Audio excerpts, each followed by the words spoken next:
Day first, just starting with today's sim game, Tony Gonsolin. What did you see from him?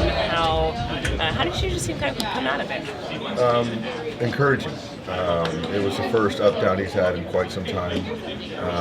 Just watching him, I thought the stuff looked good. I thought the arm speed was good. He used his entire pitch mix, which was great.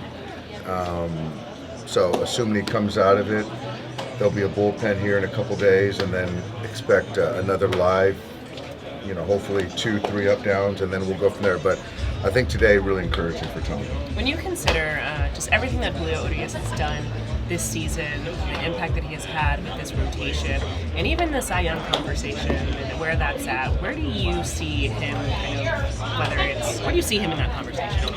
Well, I see him right in the mix. I think the thing is that he has such good awareness that the thing he can do and control is go out there and pitch well. As far as kind of the Cy Young talk, he's not getting involved in that, and I think that his focus is just continuing to be consistent, make his starts, and pitch well to help us, in baseball games. So, but your question, I certainly think that there's a few guys that I think are right kind of in that mix. Dave, with Tony, was he fully letting him go, or is he still kind of letting him? I didn't see any guarding. I didn't. I was specifically looking for that second inning to see if there was some pullback or some guarding, but I didn't see the radar gun, but just my eyes were telling me that it was a really good effort considering the environment. It's tomorrow kind of the big day for him to see how he should come off the bat. If he can get at it tomorrow, then I think that we're in a really good spot. Again, like I said a couple weeks ago, I don't expect it to be the same buildup that he had before he went on the IL, but I think that him potentially giving us an opportunity to get some valuable innings is still in play. As you're discussing just the possibilities with him, is him being an opener one of those things that you might be considering? I wouldn't say opener. I would say him starting a game, and then it's kind of on us to see how long we decide to run him out there for. And David Price, how did his life? David looked good.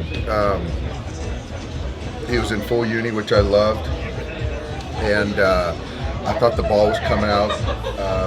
It was good to see that. I thought he was throwing some cutters, some sinkers, threw a couple four-seamers. Like Tony, I don't think he was guarding. I think he was letting it go. So really positive for David.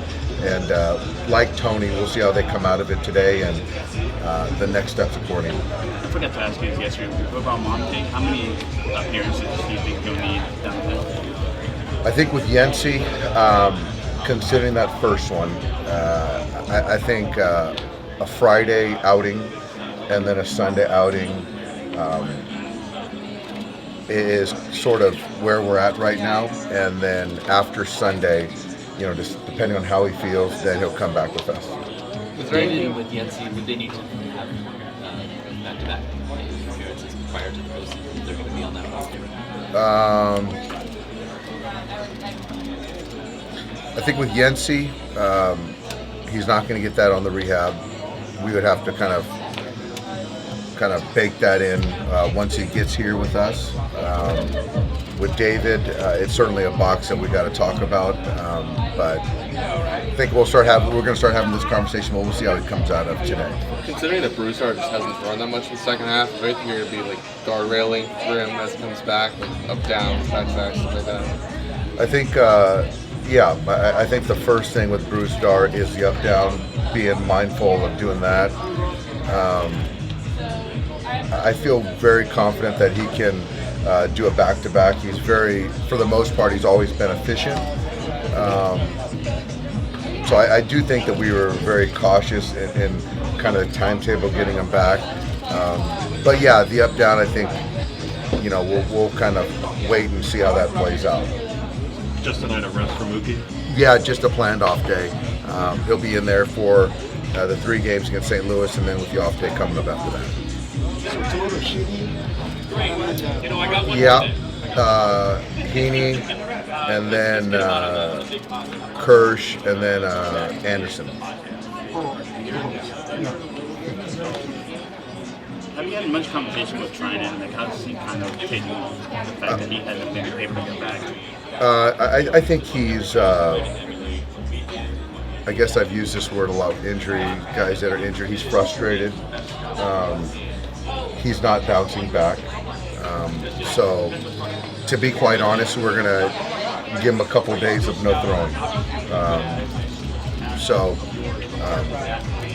Today, tomorrow, he won't throw, and then he'll pick up a baseball on Saturday, and we'll see how it responds.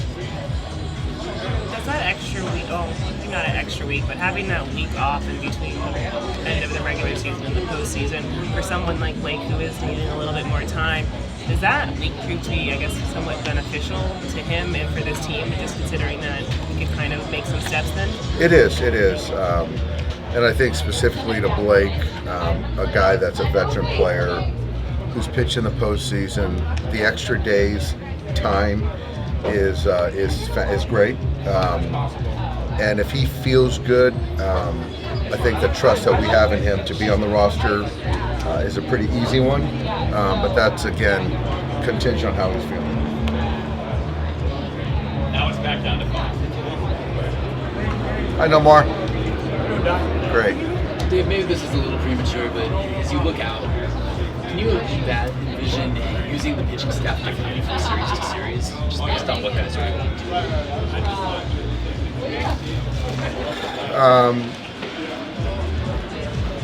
I think that's fair. I think it's the compliment that we have a lot of great pieces and how versus a particular opponent, it makes sense for a particular game to kind of run guys out there. But yeah, I just very hesitant to get too far out. So right now it's kind of potentially exhausting some different scenarios to get guys acclimated to a potential different role. That's something you might see here the next week to 10 days in preparation for that first series.